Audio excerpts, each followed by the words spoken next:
All right, friends, Coach Mike here with reason number 10 why most actors don't book work. Again, according to SAG, only 7% of its members actually make a living from doing work in the industry, in the entertainment industry, in the acting biz.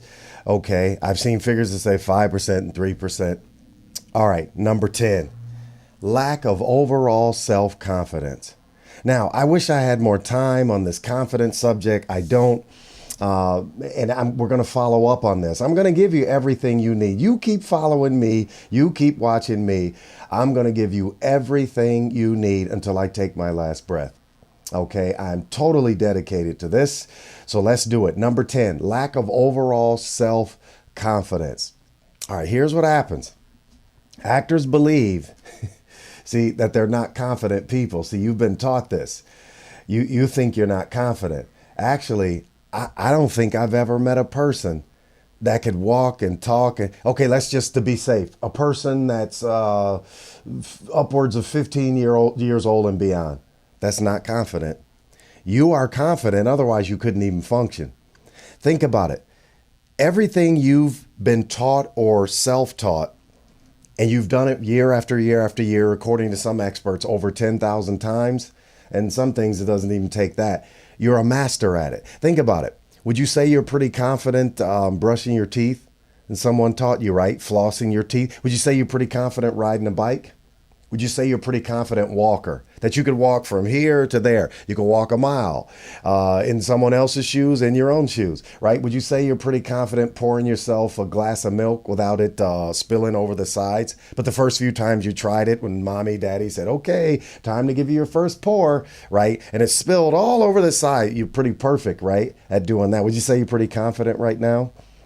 At pouring a glass of milk, pouring yourself a bowl of cereal, not putting too much, too little cereal in, not putting too much, too little milk in.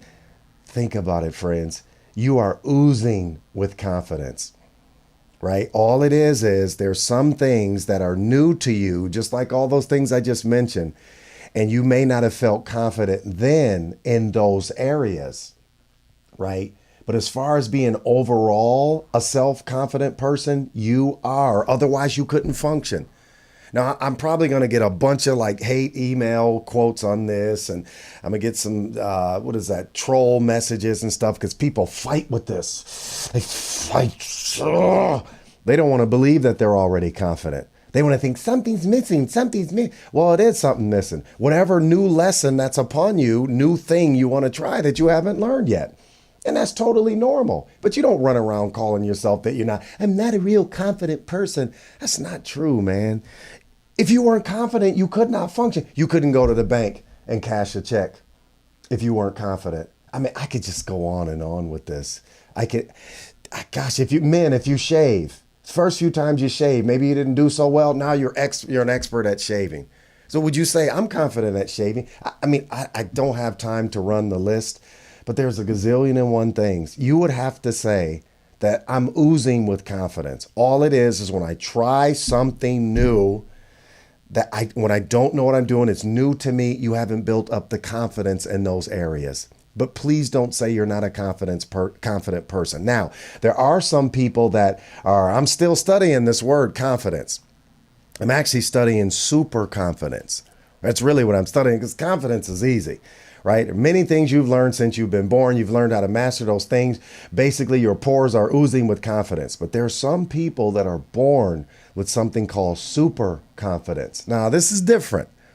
And we're going to cover what super confidence is coming up here shortly. I'm going to break down what's called the it factor. Because people want to know, what does it take to get the it factor? Well, there's 4 components to the it factor. And I'm going to break them all down for you just shortly here. Keep following, keep watching.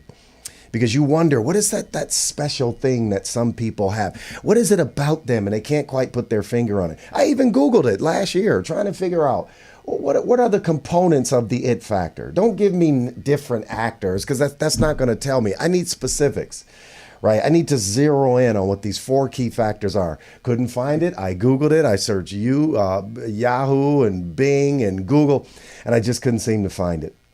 So guess what I had to do? Create it myself. Yes, as a coach, as a leader, as a teacher, I find, gosh, man, I'm going to have to create these ideas myself. Obviously, on the internet, there's no conversation about it, right? So there's something called super confidence. What's super confidence? I'll just tempt you right now. It's an individual's belief and trust in their own ability to do things well they've never done before. There are some people that will just go for it. They'll say, hey, can somebody come over here and help me with this? I'm coming. Yeah, sure, I'll do it. Have you ever done it before? Nope, but I'm coming right now. See, those people. Hey, who wants to climb this wall right here? I will. Have you ever climbed a wall? No, but it's like, I'll give it a shot though. I'll try. They'll try anything. Not to get hurt. I'm not talking about that. But they will try anything. These people possess super confidence. They're not thinking about embarrassment. They're not thinking about what are other people going to think. They're not thinking about what about if I fail? What if this? What if that? They don't have negative what ifs. They're go for it people, whether or not they've done it. Out of a group of 10 people, when the coach says, hey, who wants to try? They'll say, I'll do it. They won't raise their hand. Who wants to try this over here? That's never done this before. They won't go. See, they don't do that. They just jump out of their chair and say, I'll do it. Let me try it. Right? And you can build your way to super confidence. And we'll talk about it when I explain the it factor. But for now, friends, you are confident. Number 10, lack of overall self-confidence. Actors believe they don't have that. Yes, you do. You do have overall self-confidence. Otherwise, you couldn't even you couldn't do anything. You couldn't log onto a computer. You couldn't even put the computer together when you buy it from the store, the laptop, the Mac, whatever, right? I mean, you couldn't, even though it's easy to put a computer together today, right? Put the speakers and the CPU, whatever it's called, a hard drive thing, whatever. I'm not good with that stuff. I hire people for that stuff, right? But I mean, gosh, it's easy. It's all color coded now. To put a printer together, all you got to do is read instruct. Come on. You are confident. You're oozing with it. Stop believing that. Because the world's going to teach you something totally different. Sometimes you got to find little people like me, right, on the internet that the whole world has not discovered yet, right? And you get people like myself to help you. All I got to do is give you a different philosophy. If I could just change your belief system and get you to believe some things that are other than what you believe now, you begin to grow. And then you get addicted to it. Friends, reason number 10, actors believe they don't have confidence. We need to shake that belief right now. You are basically an overall confident person. You got to believe it. A belief, what is a belief by definition? A belief is an assumed truth. Some people believe things that aren't even true, but they act as if they are. And you see the end result. Good or bad, positive or negative. But a belief is an assumed truth. So it is what you assume, it's what you believe about yourself, about others, or about the world about you. It produces a certain result, even if it's true or not. You believe the boogeyman's going to get you when it's late at night and you're dark at home and you start hearing the house creaking. There's no boogeyman in the room, but you'll sure start hearing things. You break up with your boyfriend or girlfriend, husband or wife, and you get in the shower. And the water's running, right? And you believe that the phone's ringing. You think you hear the phone ringing, right? Because you think that's them calling you, right? They're calling me. They're calling me. They're calling me to apologize, make up. It's like you believe it and it's not even true, right? But you hear the phone ringing. It's amazing.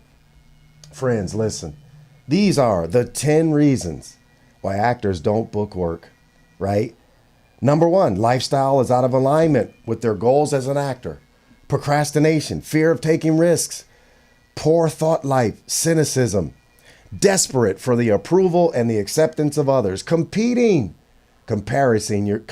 yourself with other actors, perfectionism, poor self-image, poor self-worth, won't let go of so-called past failures, and then lack of overall self-confidence. The belief that you are not overall a self-confident person, which is not true. Yes, you are. Believe it, friends. Believe it. Act like you still think you're not confident. Act like you are then. If you're an actor, that's what they're going to tell you. You're not a confident person? No, act like you are then. Walk like it. Talk like it. Believe it. Act as if you've already received those things in your life because of this newfound confidence. many of those things are going to come into fruition, if not all of them, just from the way you act, based on what it seems that your beliefs are. Friends, Coach Mike here in the Coach's Corner. Tons of lessons to come. I thank you for your patience with these 10 reasons why most actors don't book work. Let's get ready for the next lesson. Great topics to come. Coach Mike here in the Coach's Corner. Thank you for watching.